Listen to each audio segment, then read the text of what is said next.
This is Real News Media TV, coverage you can trust. Please like, share, subscribe, and hit the notification bell. Select all for daily news updates. Taxi operator charged for missing firearm at the Trial Villas. A taxi operator at the Trial Hotel and Villas at Balfour Hutchinson has been arrested and charged with the disappearance of 2 firearms from a villa on that property. Hutchinson was charged on Friday, May 27, and offered bail on Monday, May 30. The case will be up for mention on Tuesday, June 21 in the Lucy Parish Court. Reports are that one of the property's villa owners, a licensed firearm holder, gave Hutchinson his firearm for safekeeping during his absence. Upon his return, he was told by Hutchinson that the firearms were locked away inside the villa. However, when the villa was opened, the firearms were not found. The compound's security personnel and the Hanover police were called in, and after preliminary investigations, Hutchinson, a Jamaica Union of Taxi Association taxi operator, was arrested and charged on 2 counts of larceny of firearm and criminal negligence. Hutchinson is out on $300,000 bail with 1 to 3 sureties. He is to surrender his travel documents and report to the police every Monday. The news was told that the Firearms Licensing Authority has been notified about the matter as investigations continue. 2 men found guilty of 2018 murder. 2 Kingston men who were yesterday found guilty of gunning down a man in his home 4 years ago and injuring his young son were remanded for sentencing in the Home Circuit Court on July 19. Hussein Green, otherwise called Shiny, 31, boat repairman, and Delano Robinson, otherwise called Samo, 25, Mason, both of Harborview addresses in Kingston, were found guilty of the murder of Lorenzo Hines by Justice Chester Stamp following a 2-week bench trial. The duo was also convicted of wounding with intent, illegal possession of firearm, and illegal possession of ammunition. The prosecution led evidence that on February 2, 2018, Hines and his family, including his son and his mother, were home sleeping when Green and Robinson, along with 3 other men who were armed with guns, kicked open their door and fired gunshots, hitting Hines all over his body. During the attack, the boy was shot to the right side of his face, neck, and right shoulder, and was rushed to the Bustamante Hospital for Children, where he was treated and admitted in a stable condition.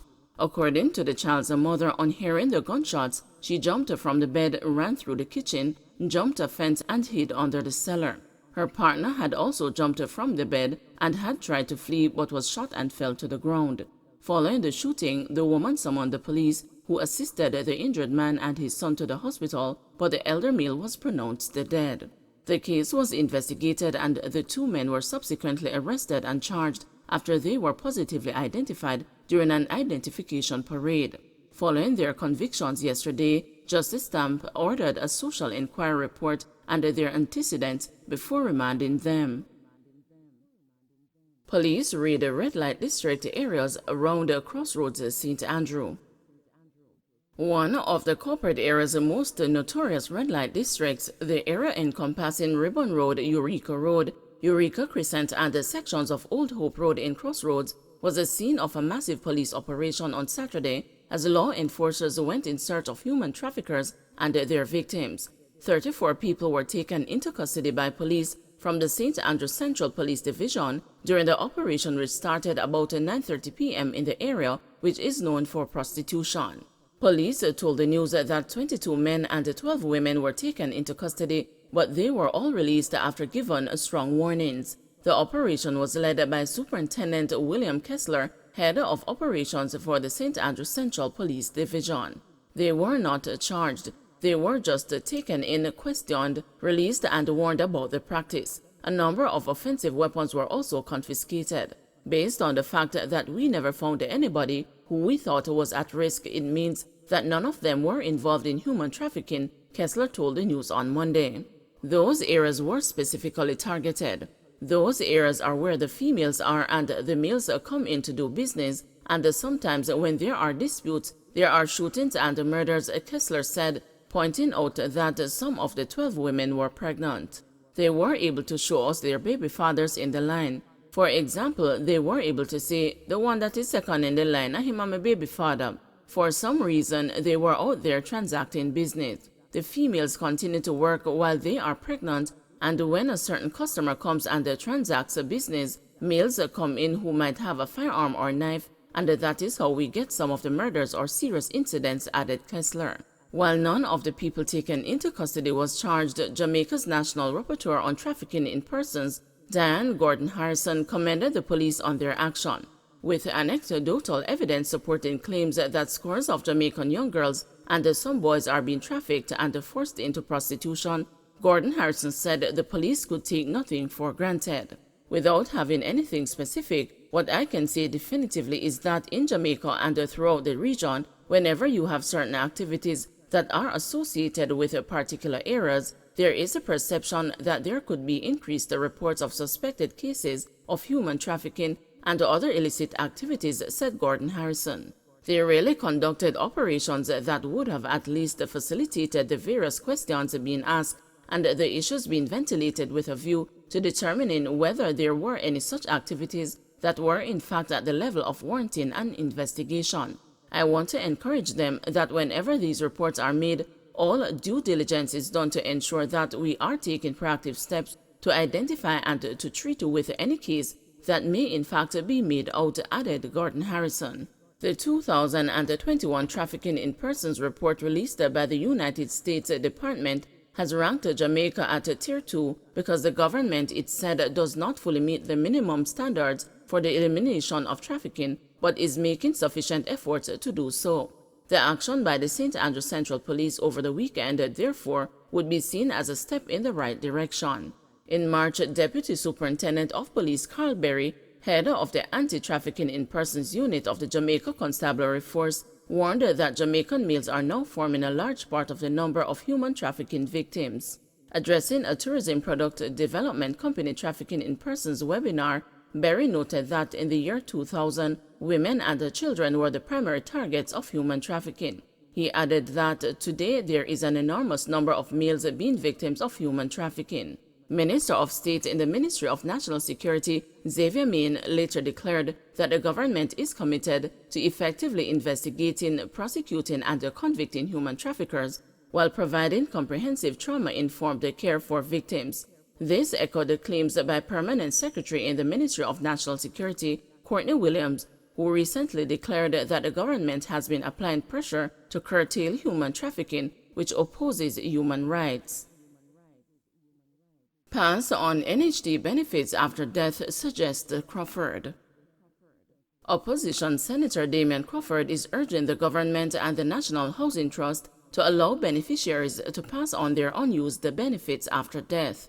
It is a suggestion, he said, that was first laid out in the People's National Party's manifesto ahead of the general election in 2020.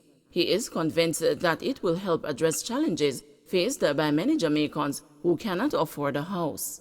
We want for the people to be able to give in a will their NHD benefits. How much people work all them life, and when them are dead, them can't leave nothing to them children. Why you don't allow them to say, you know, me did work down a From, or me did work down a Sandals, and me have some NHD points. When you grow, go and go use it. I want them to give their NHD points, he said. He was addressing the People's National Party Petersfield Divisional Conference on Sunday at the community high school. In an interview with the news on Monday, Crawford said he believed that the proposal, if implemented, would help address the long-standing issue of squatting. It is accepted that we have a housing crisis in Jamaica. Not enough people have access to shelter, and in particular, legitimate shelter. Many of us would have been accused of being squatters, so even many of our people who have a roof over their head, they are defined as an illegal resident or a squatter. There needs to be some rectification of this crisis that we are facing, he said. According to Crawford, there could be numerous factors which prevent people from benefiting from their contributions to the NHD, and some system needs to be put in place to ensure that in cases like these, their heirs benefit. Contributors are able to access mortgages based on a points system. Applicants are awarded 20 points for every 52 weeks of contributions. They are also awarded points based on their income level. Points are not transferable, but a qualified contributor can be listed as a co-applicant. In that case, the salaries of both applicants are used to access the application. You find that by the time a lot of the children of the low-income segment of the society reach to the point that they can purchase a home, that individual no longer have access to their points, he said. Basically, what we're recommending is that when a person dies, and sometimes the person dies before the child or loved one is even an adult, there could be a system in place that they could leave in their will, Crawford told the news. He said this would allow more people from low-income families to be able to own a house in their lifetime. You can imagine how many low-income people don't have an asset and by extension have nothing to will to their children. So if they could leave in their will their years of service to the community by working and their contributions to the NHT, I think that would fast-track house ownership for some of the children of, in particular, low-income individuals within our society, Crawford said. He believes the proposal is solid. We have researched it and we are proposing that the government and the NHT considers it. We have long spoken about the multiplicity of people that have never benefited from the NHT and continue to contribute to the NHT. Many are uninformed and don't get or claim their returns, and so we believe that persons like myself could benefit from an aunt without a child or a mother or a father who died early to say, "I'm leaving this for your future development," he stated. Crawford is also proposing that a government hold forums where citizens can not only voice their concerns, but also offer solutions to problems that may arise. I believe the government should pick 2 or 3 things. Crime can be one, housing, and maybe education. And keep independent 3-day summits that Jamaicans just come in and say, "I have an idea," whether from the church or from the media, or just a regular citizen or the other political party, to say maybe we should consider this for the problems that we face, he suggested. Don't forget to like, share, subscribe, and hit the notification bell. Select all for daily news updates.